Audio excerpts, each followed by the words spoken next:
Hello, everyone. Good morning. It's so good to see all of you here. I've seen some of you a couple of times today, and some people are here for the first time with us today, so that's exciting. If you haven't met me yet, my name is Karolyn Martin. I am Miss Moore County 2020 here in North Carolina. My social impact initiative is called hashtag Self Kare to Success, hence the name of this entire weekend. And it is all about, excuse me, I have a little ring going on my iPad. It likes to let me know when the classes are starting. It is all about teaching the community how to eat in a way that fuels our minds and bodies to success while taking the focus off of weight and appearance. And with that, I talk about all of the different aspects of wellness, just even outside of nutrition, because I think those are all important for our overall success when we're talking about eating to success. But I am not well versed in all of the aspects of wellness. Nutrition is kind of my spot, it's my area of expertise. So I brought some people from all the different aspects of wellness on with me this weekend to talk with us and tell us a little bit more about what wellness is overall. So I'm going to introduce our speaker today, and then we will get started. So our speaker for this session is excited to be going to Miss North Carolina for the second time this summer. She grew up on a farm and she has a love for all animals. She uses her social impact initiative and her platform as a title holder to advocate for responsible pet ownership and adoption, as well as speaking out against animal abuse. She's excited to share this passion for animals during the first Self Kare Summit, and I am proud to call her one of my closest friends. Our presenter is Miss Emerald Ridge, Tessa Rabideau. Hi. Oh, that made me happy. So today I have a presentation about the benefits of pet ownership. There's physical and mental health benefits. I have my little rat dog with me to help out. This is Lily. But yeah, my presentation's fairly short, so I won't keep you here for too long, but let's just go through it. So, having some Zoom issues. I'm qualified to talk about this because, as Karolyn said, my social impact initiative is all about pet ownership, ethical breeding, ethical adoption, and taking care of your pets responsibly. I've also been an AP student, so I know how to read academic articles and make them make sense to me, so I feel like I'm pretty good at doing it for other people too. So we don't usually think about health when we think about having pets, but there are 3 ways it can connect to our wellness as a whole. Pets do actually have physical long-term benefits. People who have pets tend to be healthier in the long run and live longer. Of course, they also help mental health. I feel like this one's pretty obvious. Our pets make us happy, and what makes us happy helps us out. And social health, health for your social life, which is imperative for mental health. People with pets tend to be more likable, be more approachable, and have more friends. And these benefits are not only limited to cats and dogs. Any pet can actually provide these benefits. There are several research studies showing that even lizards grow attached to their owners and provide like a sense of companionship. I did say in a tip that I did grow up on a farm, so I did have goats growing up, and they had pretty similar effect to what my dogs do for me. So physical benefits, I'm going to start with that one first, just because I think it's the most interesting one. People with pets stay home sick less often, they visit the doctor less, they have healthier lifestyles, and they tend to get more exercise. And some research has even been shown to indicate that if you grow up in a home with animals, your experience with asthma and allergies can be minimized. So they introduce kids to like a lot of different bacteria that their bodies start to grow healthier immune systems from. There's also a clear link between pet ownership and lower blood pressure, slowed heart rate, which leads to long-term heart health. And some research has even shown that having a pet in the room can regulate your blood pressure better than some popular medicines. This is because pets have a wonderful, wonderful way of decreasing stress. Stress impacts our hearts in a very negative way. So pet ownership, long-term, better hearts.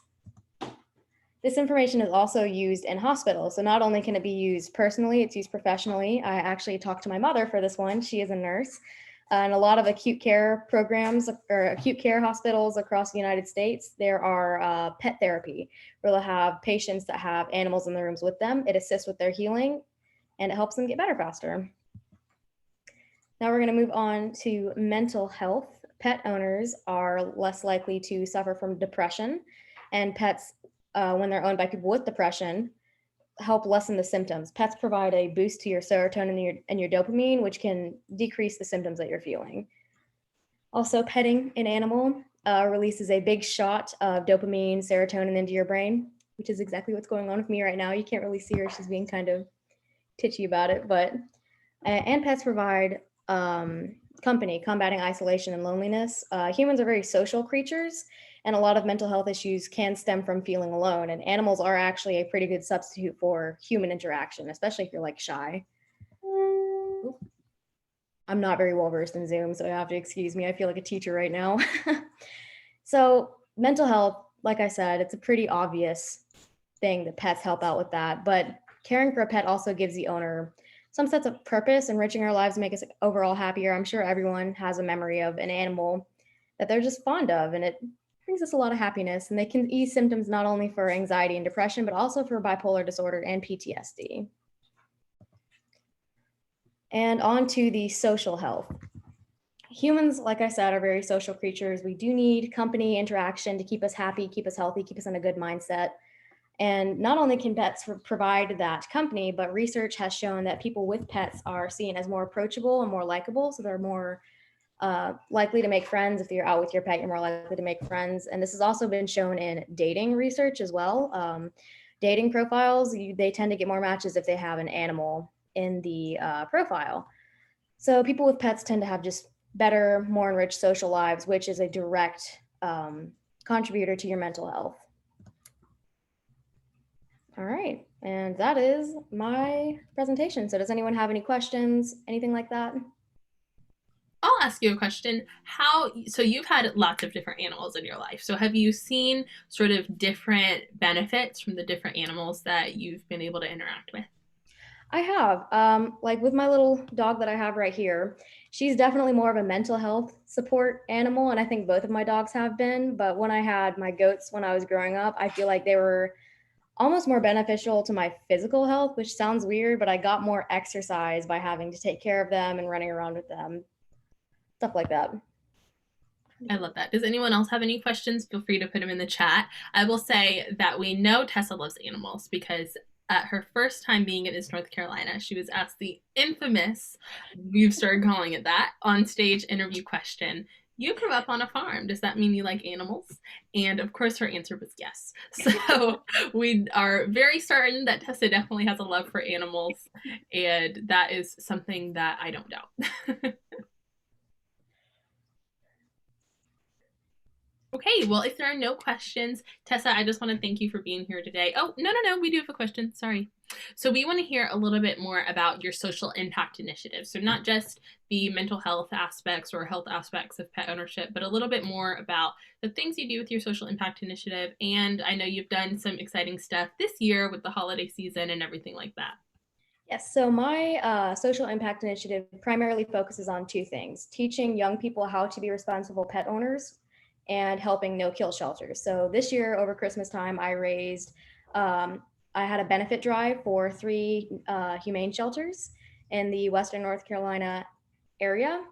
And we got them just like different supplies, stuff like that. I'm getting ready to do a benefit drive for the Watauga County Humane Society because they're doing a big remodel and they need money for their kennels, stuff like that.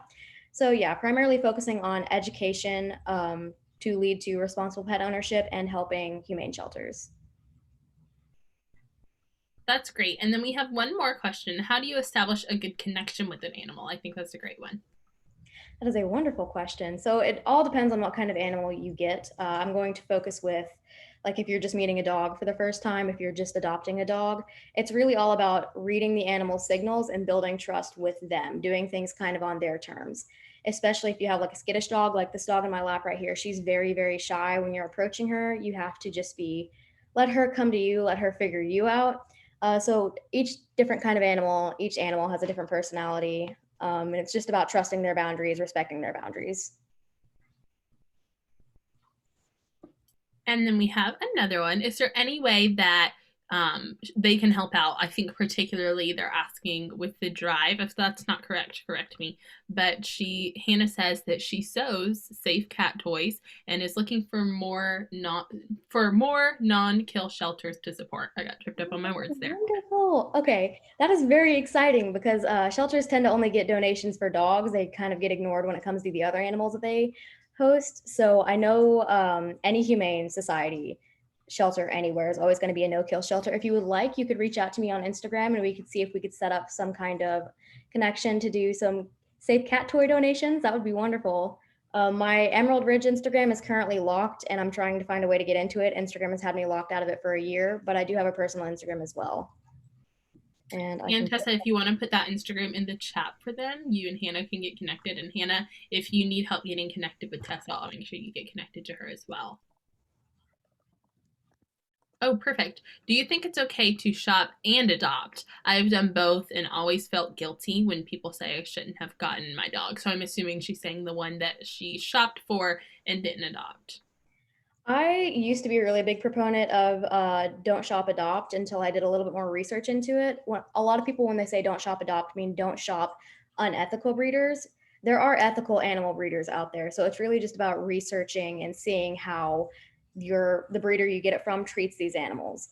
Like this dog in my lap right here again, she was shocked. She's not an adoption, but we made sure that the breeder was ethical when we got her. So it's totally okay to shop as long as you're verifying whether or not these animals are being treated okay. Yeah, Whitney, I'll come on there with you and say my dream. I had a German Shepherd growing up. We definitely shopped for her, but all I want in life, and Tessa knows, is a all black German Shepherd. If it's a girl, I want to name her Reign, Reign, because we're queens here. And if it's a boy, I want to name him Duke. And I will be shopping for that animal, but I know that I have a friend that is going to help me and make sure that I'm getting it from a place where that animal is coming from somewhere loving. And Hannah wants to know, what is the most unique animal you've met? Ooh, this is a wonderful question. I've done a lot of overseas travel, obviously not within the past year, but when I went to Peru, I went to a llama farm where they would like brush the llamas and make coats out of them and sweaters out of them. So that was really cool. Most unique dog I've ever met was I think they were called Irish Wolfhounds, and I was about 12 years old at the time, and they came up to my chest. They were gigantic. So that's probably my top two. Tessa has definitely had the opportunity to do lots of unique and cool travel. So next year, if we end up doing this again, we might have to have a health benefits of travel session so she Ooh, can tell that'd us be about some of amazing. her cool experiences that she's had. All right, anything else, you guys? Well, if there are no other questions, Tessa, I just want to take a second and honor you. You did such wonderful work just this winter with working with our humane societies up in the Boone area where we're at school. And I can't wait to see what you continue to do with the Watauga Humane Society. I've been there a few times and I had no idea that they're remodeling. So that's really exciting. And I can't wait to see that and the partnership and bond you're able to form with them. Of course, y'all, if you want to head to any more sessions that we have today, you can definitely continue to register. Make sure you join the new Facebook group, the Self Care Kitchen, where you're going to be able to get more wellness resources throughout the rest of the year. And donate to the Food Trust, who is very committed to making sure that everyone, regardless of socioeconomic status, is able to get access to healthy foods. And of course, that's something I'm really passionate about. And be sure to follow Tessa and I and tag us in anything that you take away from this presentation that you want to share. If you have any other questions, feel free to stick around. But other than that, thank you so much, and I'll see some of you all at 1 o'clock. Of course. Feel free to send me pictures of your animals too on Instagram. I love that. Yes.